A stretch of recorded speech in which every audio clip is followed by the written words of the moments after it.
Itera mashuka ndimtora pano. Sumthambenga. Ija ishendi bazindori chokwati padare. Ishendi badare chokwati tasuka padare. Right, baba mfemi. Ija ishendi bazindori chokwati padare. Ishendi bazindori chokwati padare. Chichipavisa waziwa ungu. Aiwa. Ngakaiza musa. Ishendi bazindori chokwati padare. Ishendi bazindori chokwati padare. Ishendi bazindori chokwati padare. Ishendi bazindori chokwati padare. Ishendi bazindori chokwati padare. Ishendi bazindori chokwati padare. Bodo vanoinyira vamaitaura. Vataurira nyaya yenyu yamakatitaurira vasipo. Dare risipo rinjwe.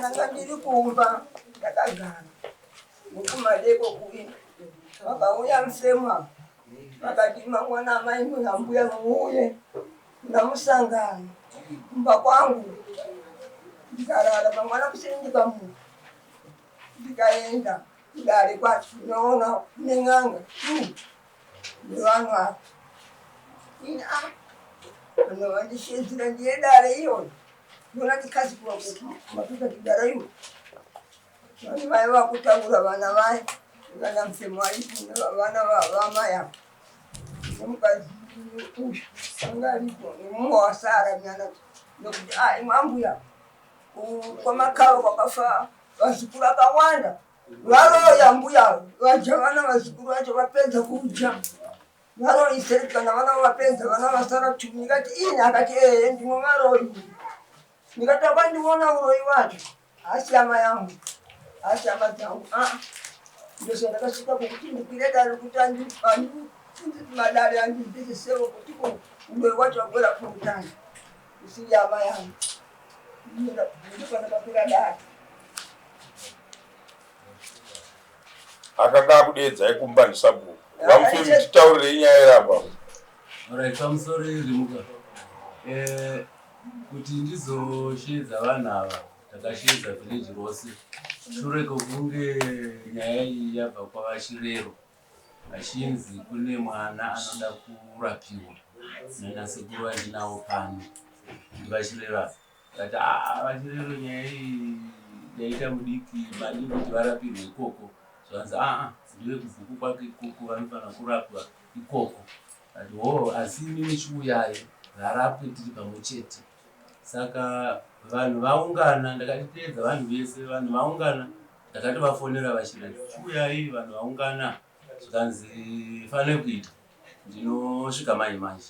Saka vanasekuru vacho raiva dambudziko remukomana uyu ari panapa nemudzimai wake uyu namai vake apa ini ndandisingarizivi chiti paitinzwe dambudziko renyu vakomana zvakanzi ini ndinorwara nemudzimai tisinoda kurapwa nanasekuru ko mungagorapirwa pamba pangu here kana kuti munorapirwa kumba kwenyu ndokune mudzimu yenyu inoita kuti murapike. Ndovanafonera futi mambo nyaya iri panapa ndiona sekuti inoda ikoko zvakanzi aiwa ikoko hazvitoiti kana vanasekuru vati ipapo ndopanofanira kurapwa ipapo rega vanasekuru varape vati zvakanaka vedare vakati regai varape tione marapiro avanoda kuita. Shuwa vanasekuru vakaita zvavaitawo ndobva vadana varwere vatatu uyu mukomana namai ava mudzimai wake neumwe azvanzi yake sipo vakaitwawo zvavakaitwa nanasekuru vaya ndo pakatanga kusvika gogomakava because vakanonoka kusvika ndopavakazosvika zvakanzi takuita ndobva vakurapa vanhu vaya ndopakabuda mhepo yavaiti mhepo vanasekuru pakati peuyu neazvanzi yake vachitaura mbuya vavo vakazvara mai ava mai vamai vemukomana uyu ndo vakabuda vachiita sekuti imhepo ndeambuya vavo. Saka vaita sekuti ndo kwabva mamvuri isi ndobva ndati kana yakadai so ndandinasa kumunyanyiwa nokuti vakanzi vanofanira kunge varipo nokuti ava vanhu vanogara kwava munyanyiwa Saka mhepo iya kutaura kudaro ini chandakagona kuzoita vana mbuya varamba izvi zvakuitika zvazvizvo zvatachifanira kuti tione kurapwa kwevanhu. Taifungidzira kuti muchavapa mushonga vachirapwa mhepo muchidzinga vasina kutaura vanhu. Saka kana zvadai darika richimira ndo mamiriro akaita dai.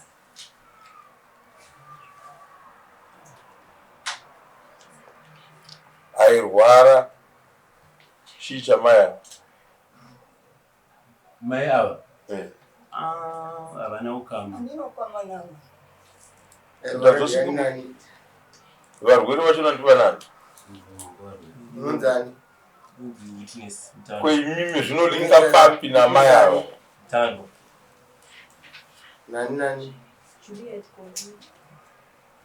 imi zvinolinga papi imimi nagogo ava chii gogwa nakubva kama asi zvaita mhepo yakabuda ichitaura panga pari pazvitaura vakaungana vari ichitaura kuna gogo vangu inini sezvo ndamudza zvakafanira kukadzi vakaidi gogo ava vaibuda ava ndigogo vako here une ukama navo? Ndigogo vangu ndivakabereka mai vangu.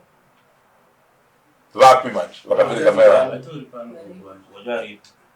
Saka mhepo pane ibvunziwa chita ini ndofamba nani kwazopinda kugoma kava ndofamba kugoma kava naku15 ndokupinda kwakaita goma pasarauyi munhu akanga aine mhepo yabuda ichibuda pari ndiani?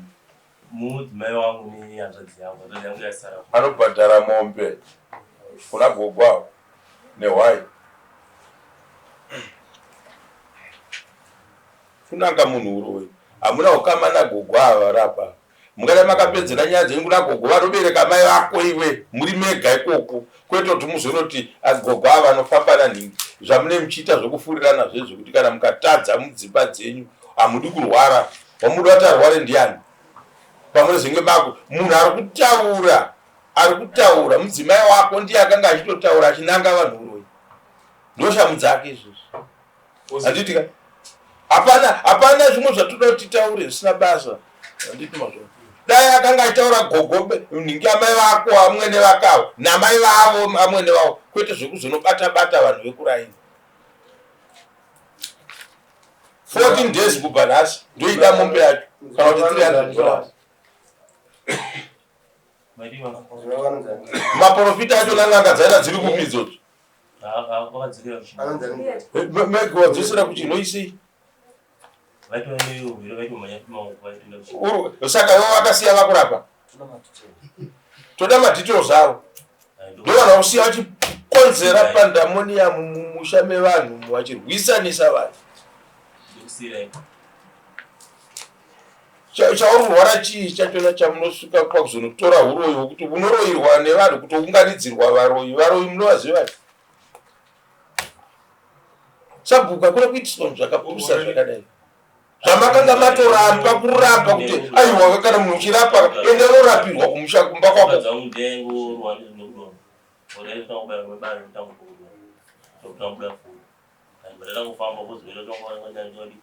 mukadii kutorana iwe nemudzimai wako nanamai vako nanambuya vako kuenda kun'anga kunorapiwa makaenda kuchinoiko munodedzerei gogo padare haisi hama yenyu gogo vachona makuvadedza muchivadedzerei vanhu vaungana vese vakawanda muvhileji ndopamakuvananga uroyi ivo agogo vachona vanofamba nevamwe vakanga vachinzi vanofamba nevamwe ndo vaitaura kuti ndofamba nevamwe akuna kuitunhidza hana mhepo mukadzi mani kupenga mani kuziva nekushaya respect nevabereki mani vanhu vakuru mani kana dambudziko rauya mumba handiti aridi kuti muriite mahumbwa akafanana naiwayo unozvinzwa hazvirevi kuti munhu akakura eji yake akuroya